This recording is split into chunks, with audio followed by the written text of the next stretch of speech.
ist unerbittlich. Er ist investigativ. Er geht der Sache auf den Grund. Herzlich willkommen bei Chris geht der Sache auf den Grund. Hello and welcome everybody to another episode of Chris Investigates, and my today's guest is nobody else than Mr. Dustin Freund, designer of the Ghosts Betwixt. Hi Dustin, how are you?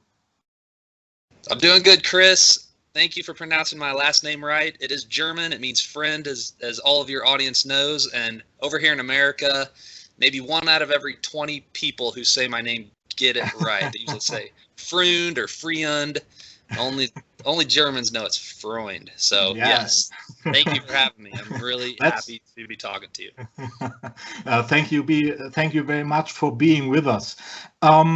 So the Ghosts Betwixt. Let's talk about your game, which will hopefully be delivered soon to the backers.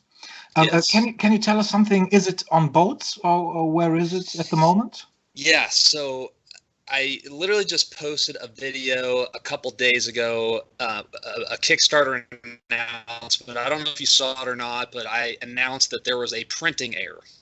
And yes. So just to recap, the game is done. It's been done for several months, and now it's just in production, and everything is good to go. Okay. I don't know if it'll come across on my webcam video. You can probably see the difference here.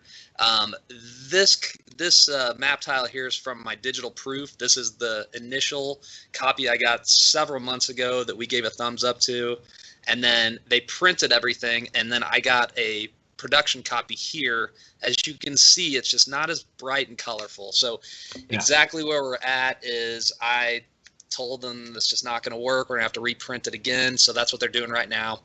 So it should be on boats in the coming weeks. So we're in that process. It's out of my hands, and I'm just crossing my fingers that it can get to everybody's mailboxes and doorsteps as soon as possible. But it shouldn't be much longer at all. Yeah, exciting times. It's your first game design. This is my first game. This is my first game. I've been working on it for 5 years. So yes, it is my first game, but awfully proud of it. Yeah, and how did the idea for this game came to your mind? I think there is some inspiration, like perhaps Stranger Things. Yeah, so this idea actually came before Stranger Things, believe it or not, and this kind of nostalgic, just 80s. This game actually does take place in the 90s, where Stranger Things is more 80s, but. You know, I'm a 90s kid. I grew up in the 80s, but, you know, where I really started getting involved in games and pop culture and stuff was in the 90s. So I'm very fond of those times. But really, the game, the inspiration from it came down to I've always been interested in, you know, haunted houses and supernatural and stuff like that. And always watched those sorts of shows on. I don't know if you guys have the Travel Channel in Germany, and just these ghost shows. And anyways, I wonder, there's these things that happen supposedly that make houses haunted, right? Certain things like happen that could make a house haunted. So I wondered one day, what if somebody wanted to purposely make a house haunted? Is there a way you could purposely make a house haunted? So I ran with that idea, and that's where the idea of the Bennett family came from, who are the bad guys, the antagonists in the Ghosts Betwixt. So without spoiling anything, they have created a haunted house, and they are trying to make this house haunted, right? So it's a commercial haunted house that you might visit during Halloween, but instead of having people in costumes, they wanted to actually make the house haunted. So that's kind of where the idea came from. And then from there, just went on all sorts of different angles. And I knew I wanted to make a game based on a family, and set in the 90s. And I don't know if you guys have played Earthbound or any sorts of RPGs from back in the day growing up, but some of those games that really interest me weren't set in a fantasy setting. They were set in reality. So those sorts of ideas, I tried to think of a way to combine them. It started as a book, and then over time I started getting into board games, and it came together, and kind of here we are. So it was really a lot of ideas that somehow weave their way together, and that's why the Ghosts Betwixt is such a non-traditional game, I would say. But it is really exciting. It's very different. And I can't wait for you guys to check it out. Yeah. May I ask, are you a bit nervous because it's so less time until it will be in backers' hands and how it will be received? Yeah. You know what? I've throughout this process, I've gone different waves of anxiety, I would say. So whenever it came down to going over all the files and making sure the game was balanced and making sure there was no errors and things like that, working with my graphic designer around the clock, those were anxious times because I had set deadlines. So yes, I was nervous at that point. I've been nervous throughout. I'm learning I'm a bit of a control freak. When I have control over something, I feel better about it. But now that it's out of my hands, it's not up to me. So that's why we have this printing error, that I didn't have really anything to do with. So those sorts of things make me a little nervous, things that I can't control, I guess. But right now at this point in time, I'm just excited. I know people are going to be really happy with the game that they receive. So much work's gone into it. It's so different. It's a piece of me in there that I'm very proud of. I think it's really going to surprise a lot of people. So that's a great question. Whether I'm nervous about the response, honestly, not really. I think the backers we have see the vision of the game and what makes this game unique, and I think it's going to realize those expectations. If that's the type of game people want, this kind of quirky, strategic, narrative-driven game, that's why people back this game. That's exactly what they're gonna get. Yeah. Okay. Well, I'm very excited. Then I'm nervous for you. Thank you. Why are you nervous for me? Yeah. I'm curious. Yeah, it's just to feel with you, or anyone has to be nervous. Right. If you aren't, then I take that part. Yeah. Because especially as a first-time designer. Yeah. I honestly, I think I'd be more nervous if it hadn't taken this long to get it done. It's just at this point, I'm just excited. I'm just, all the nerves. I've experienced all those waves of nerves, and trust me, I had a lot of nerves, particularly back with the Kickstarter process. So, I mean, I had a lot of anxiety around there because I'm not sure when you, I believe you're a backer. I'm not sure when you hopped on or if you were on the initial Kickstarter or not, but we scraped by. I got lucky that we funded, but that was a very stressful month because I had spent a couple of years making the game up to that point, and all the marketing, and of course a lot of financial investment. So, and that was my second Kickstarter attempt, and so yes, I was very nervous around that part in particular. But at this point, just excited for everybody to finally get it and see what I've been talking about forever. I can understand that, of course. So let's talk a bit more about the game. To anybody who doesn't know anything about the Ghosts Betwixt, how would you describe the game to this person? Okay, good question. The Ghosts Betwixt is, I would describe this as the gameplay is pretty traditional. So I think about some of when I got into the hobby, one of the first dungeon crawlers I played was Descent. Okay, so I'm not sure if you played Descent or if it's back there. It probably is somewhere. So, Descent, Shadows of Brimstone, some of those sorts of dungeon crawlers are, in my opinion, pretty straightforward. They're dice chucking dungeon crawlers. You're dudes on a map. There is some strategy, but the joy is what I describe as dungeon crawling, where you have a team of people, or you can just be solo, whatever, traversing an environment.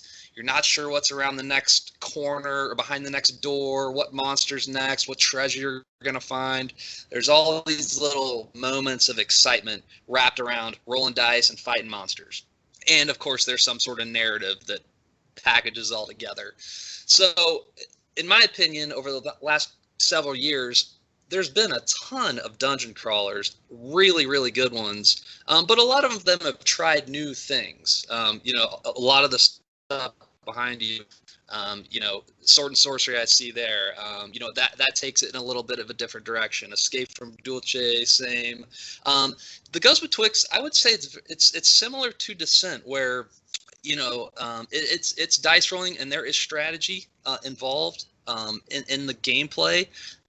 You're going to it's a narrative driven game, so it is chapter 1 we're talking about. Of course, this is a somewhat by design linear game to where you're going from mission to mission to mission, and it's like a page turner, like a good book. There's a decent amount of text that we've spent a lot of time crafting. There's a really rich story that we're really proud of. This game began as a story, I think I mentioned a little bit, and then evolved into a board game. So its core is this story we've been working on for a while. So you are interacting within this story, okay? So and all that is wrapped around this fun, fairly easy to get into. It's fairly easy to learn. Dungeon crawling, dice rolling adventure. So, and as you know by the art, it's a horror game, but it is lighthearted, tongue in cheek. It's fun. It's not too scary. So it is very family friendly. And of course, you are controlling a family who are trying to save their son/brother Richie from this creepy haunted house owned by the Bennett family. So, I could talk all day about what this game is really all about, but that's kind of that's the initial description, I would call it. Okay, so it's a cooperative game? It is, yes. It is. Great point. I'm glad you brought that up. Yes, it is very much a cooperative game, and this is a little unique, and I hope this doesn't scare anybody off. You are in control of the 4 family members. So whether you're playing solo, whether you're playing with 2 friends or 2-player, 4-player, whatever, you're always going to be controlling the 4 family members. And the reason for that is because the family members, their abilities play off of one another. If you think about Gloomhaven, for example, you have all those cards that synergize with your other your friends and your other party members. Ghosts Betwixt isn't a card-based game. It is a dice roller, but you're going to see there's a lot of really interesting decisions to make in combat with initiative. Like, do I want Bill to go now or Joan to go now? Because if Joan moves into battle, then she's going to be left wide open for an attack from the monster. So there's all sorts of stuff like that. If it was just you could lone wolf it by just having like one family member, it would lose all of that baked in strategy. So yes, it is a cooperative game, and the monsters, I'm really proud, and you guys will see this, really proud of the monster AI system. We use, real quick, not to get off topic, but we use what's called target tokens, and each monster will draw one of these. Hopefully you can see that. One of these target tokens. Each family member has 4 of these target tokens, and the backside, you're going to have these tokens laid down or in a bag, and you're going to pull these out, and that's going to tell you who the monster attacks. Okay. So it's a really simple idea, but I don't know of any other dungeon crawler that does that. Therefore, you don't have to worry too much about how far away, because a lot of games like this, a monster will attack the hero that's closest to them or things like that. So this game, it's very clear. This monster attacks Bill because it owns its target token. So that was important to me, that monster AI system. With a cooperative game, you have to have that monster AI system, and it has to be good. It can't be too confusing. So it's very clear what the monster is supposed to do, because you're not in control of them. They're kind of running on their own. Do they differ, the monsters, a bit in behavior? They do. So yes, another really good question. Yeah, there's all sorts of different monster types. One reason I chose not to use miniatures and just use beautiful standees, which I have right here. So I got all sorts of different monster types. Is because I didn't want to be limited. What was that? This guy right here? That is a bush, a foliage fella, we call them. And then, of course, they have their backsides, too. So that's really nice on the table. You can see the perspective. You know, the family looking at the front or the back of this thing, and you can attack the back of these monsters for a little bonus attack die. But very good. To answer your question, yeah, I chose standees because I didn't want to be limited on number of monster types. By nature, if you have miniatures, each of those miniatures you're gonna have to produce a mold for, right? So a lot of games, I think they have to minimize the number of monster types if they are using miniatures. That's not always the case. But in my game, I didn't want to be limited to the number of monsters. So we do have a lot of monster types because I wanted each monster to feel a little different from the last, right? So they all do have their own special abilities, different strengths, different speeds. We have hold on here, let's see if I can find a bat. Of course the bat's not gonna be, here we go. All right, so these bats, this is totally random. I don't know where this idea came from, but this bat is called a mom bat. Mom bat. These bats will always attack Joan. If Joan's on the board, these bats just hate Joan, and Joan hates bats, so they always attack her for some reason. I thought that was funny, and it just stuck. So they all do behave a little bit different. Okay, very cool. So, so there are monster cards which you have laying on the table when they appear, when they spawn. Yes. And the behavior and abilities are listed on these cards. They are, yeah. So. Yeah, if you can show us, yeah, please. Yeah. I have them laying around here. I may have left them upstairs, unfortunately. Okay. No problem. Do you want to pause? I go get it and recut and come back, or? Okay. Well, how it works, real quick, I'll describe. And there's so many gameplay videos out there, so you guys can check it out if you're interested. But let's say 4 of these mombats spawn and 2 of the foliage fellas spawn. You're not going to have 4 bat cards and 2 foliage fella cards. You're just going to have the 1 bat card and the 1 foliage fella card to represent all the bats, and then pretend that this is a card. All right, and you have 4 bats. You're going to put the hit points here for bat number 1, here for number 2, here for number 3, here for number 4, and just arrange them around the card, if you can imagine that, so it doesn't clutter up the table too much. And then each monster has a little plastic base here. So, for example, for bat number 1, you just put them in this base here. You can see that 1 right there. Therefore, you know you're fighting bat number 1 on the table. And when you defeat them, or when you do damage to them, you'll just pull the hit points from that part of the card, if that makes sense. So it keeps things nice and organized. Yeah, it's clever. Thank That's you. clever. Okay, so you tweaked a bit a few minutes ago that it's chapter 1. Yes. And so there will be a chapter 2. Absolutely. Absolutely. And do you have some concrete plans when it will go live eventually on Kickstarter? Yeah. So that's a great question. I'm still wondering that myself. I'm waiting for the time to just feel right. Right now, I want chapter 1 to deliver. Of course, I want people to receive it and just see what this universe is all about. And And then we'll start looking at when we want to hit Kickstarter with Chapter 2, and then do we need a second printing of Chapter 1? I will have some, just so you know. So if there's any listeners out there right now who are not currently backing this game, and then if it does release, and then hopefully there's some good buzz, I will have a decent amount of copies left over. So if those run out and we do need a second printing of Chapter 1, I'll probably do a Chapter 1 reprinting with Chapter 2 on top, on that campaign. So, but to answer your question, where do we stand with Chapter 2? So Chapter 2 is going to be really, really exciting. I've been working quite a bit on it.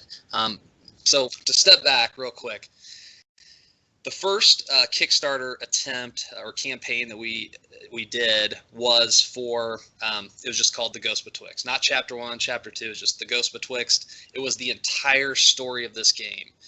That included a ton of environments, a ton of monsters, so much stuff. So my budget was higher, right? Because we needed more art and more production and all that.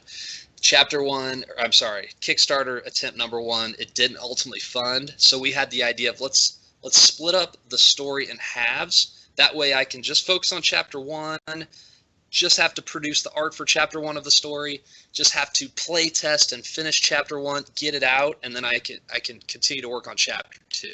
So ultimately that's what we did. So the great news is I've had the story for the whole thing kind of figured out up to this point. So now it's not like I'm starting from scratch on Chapter 2. A lot of that has already been conceptualized. So now I'm just building out the gameplay and making sure that Chapter 2 is different from Chapter 1. So what I can tell you, and I mentioned this earlier, Chapter 1 by design, you're a little bit on rails. It's a little bit of a linear story, and that's okay because a lot of our favorite video games and stuff are too. You are going through a story and a narrative, and there's paths you can take, but ultimately, we have a story that you are following along with, and you'll see why that is. Chapter 2 does open up. You are going to be walking around this haunted environment. There's going to be an overworld map. You can split up your family so say you have 4 friends together playing. 2 of you can take 2 family members to explore over here.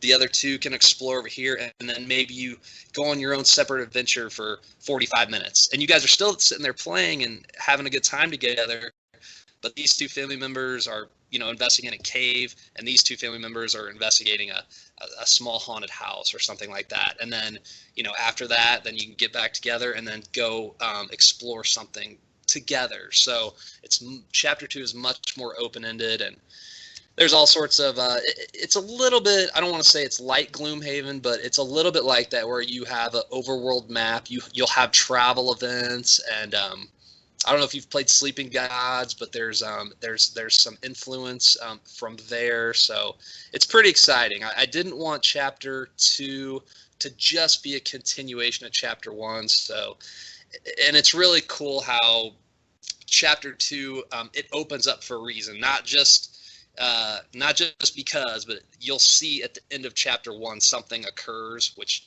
opens up the whole kind of world to you. Okay, that sounds really cool. When you're ready for the Kickstarter for Chapter 2, I'd love to sit down with you again and talk about Chapter 2, and to inform the German community what awaits them in this new exciting project. I would love it. What do you think? I'll talk to you anytime. Wonderful. Once a week if we have to. Then we have a date, sir. I love talking about this game and meeting people all over the world. This is the joy of the project. It really is. All the satisfaction I get with seeing, the dreams come true and all that is amazing, but I've met so many people through this project I otherwise never would have. So that I have found has been the best part of this whole thing for sure. Yeah, okay. So in the end, one last question. there was a bit confusion about a German, a German YouTuber called Becky, and his appearance or not appearance as a monster or something in the Ghosts Betwixt. Would you like to clear things up a bit? Yeah, absolutely. Yeah. So Becky has been an amazing support to the Ghosts Betwixt, and I'm certain that he's a big reason that this game does have some good buzz in Germany, which I'm so thrilled with.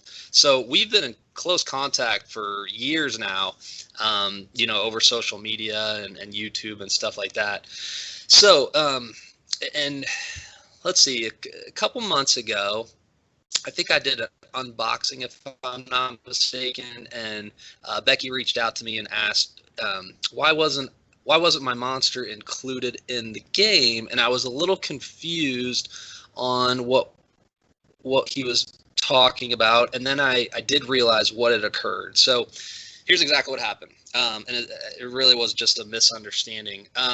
During the Kickstarter campaign number 2, my graphic designer Cole, amazing guy, super talented, he started creating some characters of some of our super backers. So some of the people, who have YouTube channels or who have been really, supportive with us from day one. And Cole just started making some of these cartoon characters without me even involved. He just thought this would be fun to do, just as a little thank you to people. So that was really it. So he just kind of made one day, popped it up on our page, and said, "Is that all right?" And I said, "Yeah, man, that's fun. Let's do it." So that's kind of what happened. So Becky fell into that category. I think there were like 6 to 8 monsters that Cole produced. They were never intended to be in the Ghosts Betwixt. We have a backer. We had a backer level called Friends of the Family tier, and there were only, I think, 6 available. Those were significantly more expensive than the regular tier, just to help us, reach our goal. That backer level got you drawn into the game, and and you'll see they are significant characters in the game. You'll see that. I don't want to spoil anything. So that was going on over here. Over here was Cole creating those monsters, kind of on his own, just having fun with some of the backers, just to give the campaign some more fun and excitement. So again, Becky fell into that category, and I had no idea that it got misconstrued to him that what Cole was doing those monsters were going to be included in the game. So the reason why, a couple of reasons why, but one main reason why those monsters aren't included in the game is because I'd say this game is very purposeful. All the characters, all the monsters have a reason to be in there. A lot of them are introduced in interesting ways in the story. So to just kind of shoehorn in certain monsters into the game, it just wouldn't make sense in the narrative. So I hope that makes sense to you and to everybody listening, and certainly to Becky. I tried my best to explain to him what happened, and so anyways, it's all good. I hope he understands. I hope all is well, and can't thank him and everybody else for their support over in Germany. And we can't thank you enough for your open-minded heart, your enthusiasm for the game, and for making your dream come true, and designing and producing and delivering finally your project to the backers and the people who believed in you. Well, thank you very much, Chris. And I'll just say, of course, I'm very excited. Can't wait for people to get this. I know people have been waiting for this game. I feel like I've been talking about it forever, and everybody can only they can't experience it yet, but it's coming soon. I promise. Thank you so much, Dustin. Hope to see you soon again, and see you in the comments on the Kickstarter or wherever. And at the latest, when the next Kickstarter begins or is about to begin, we'll have our date. All right. You're on, See you man. soon. You're on. All right. Thanks, Chris. Bye, Dustin. Thank you. Bye-bye.